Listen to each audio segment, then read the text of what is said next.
અત્યારે જ્યારે સ્થાનિક સ્વરાજની ચૂંટણી ચાલી રહી છે ત્યારે આપણી બરોબર મધ્યમાં એમાં વિકાસના રૂપી રથ જે આદરણીય વડાપ્રધાનશ્રીએ આપણને આપ્યો છે, તો એમાં અમારી ગાબડ જે જિલ્લા પંચાયત સીટ છે તેમાં અમારા ઉમેદવાર તરીકે કલ્પેશભાઈ જસુભાઈ વસાવા કે જેમને પાર્ટીએ ઉમેદવાર તરીકે પસંદ કર્યા છે, એમના પર હું પોતાની પસંદગી નોંધાવી છે। ત્યારે અહીંના ગાબડ જિલ્લા પંચાયત સીટના તમામ કાર્યકર્તાઓ એમની સાથે છે।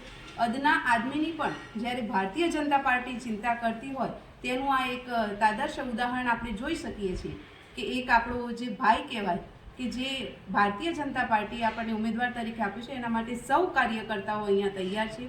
અહીંયા ગાબડ જિલ્લા પંચાયત સીટમાં નીચે 5 તાલુકા પંચાયત સીટો આવેલી છે અને દરેક ઉમેદવારો પોતાનો પ્રવાસ સારી રીતે કરી રહ્યા છે। આદરણીય ભૂપેન્દ્રભાઈ પટેલના અને આદરણીય વડાપ્રધાનશ્રીના જે વિકાસના જે કાર્યો છે એ કાર્યોને અમે સૌ સાથે લઈને ચાલી રહ્યા છીએ। ત્યારે આગામી જે ઇલેક્શન 26 તારીખે થઈ રહ્યું છે એમાં ભાજપનો ખૂબ બહુમતીથી વિજય થવાનો જ છે। એ જ અમને વિકાસ અને વિશ્વાસ છે, એ જ અભ્યર્થના સાથે વિરમું છું। ભારત માતા કી જય।